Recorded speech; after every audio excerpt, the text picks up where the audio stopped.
So we are talking about incorporation considerations, and the question I often get is, what the heck are share classes? So this is an important topic if you are incorporating, and in this video, I'm going to walk you through my recommendations for setting up the share structure of your corporation. I hope that by the end of this video, you will feel confident in moving forward. So let's start with the basics. What are shares? Shares are ownership rights of a corporation. And when first incorporating, shares are issued from a corporation and bought by shareholders. As an example, if you hold investments, you might hold stocks of various corporations. These stocks are ownership rights of a company and allow you to vote in an annual general meeting, in addition to buying and selling ownership rights to other investors.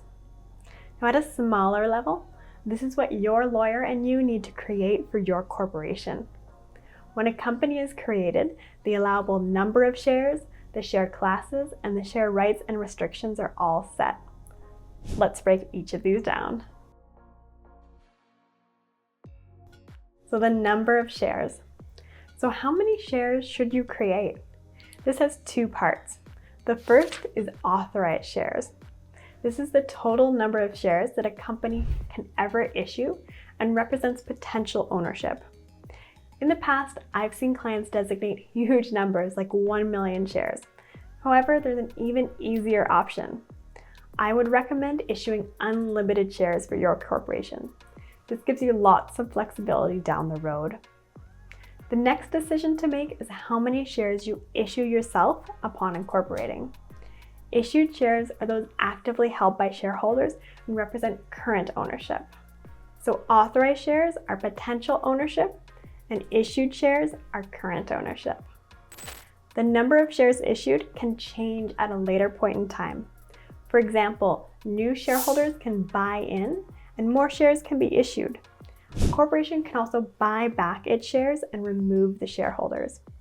To hold ownership rights of your corporation, you are going to need to issue yourself shares from your total authorized shares. The most common choice I see is 100 shares. Now, this isn't a magic number, but it does make documentation easy and still gives you flexibility down the road. So to summarize, I would recommend unlimited authorized shares and 100 issued shares per shareholder. The next decision to make is about your share classes. Share classes. So what the heck is a share class?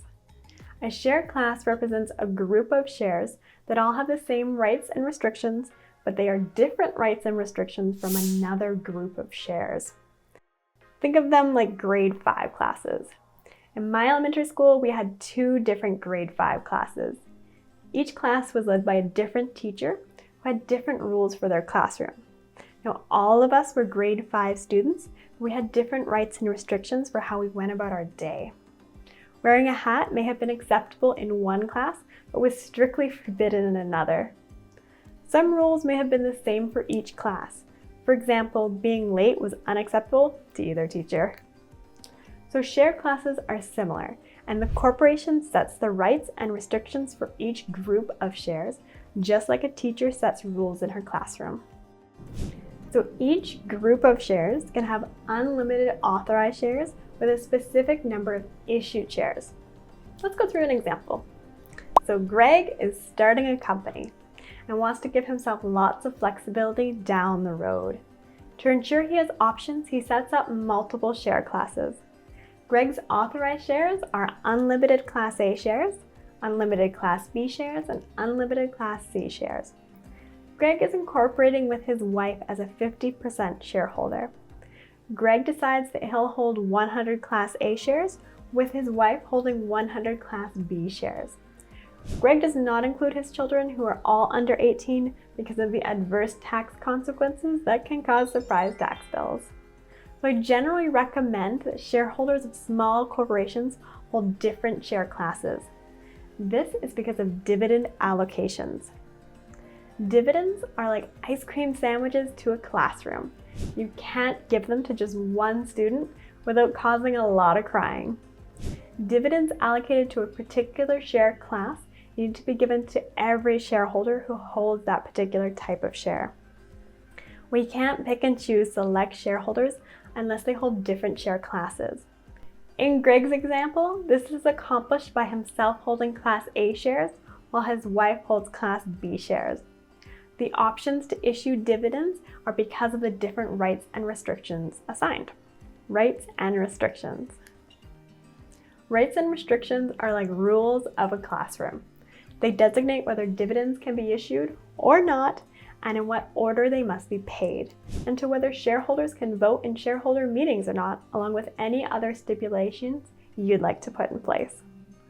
For the best tax planning options, have multiple share classes with a variety of rights and restrictions, including things like voting, non-voting, preferred redeemable, and preferred non-redeemable.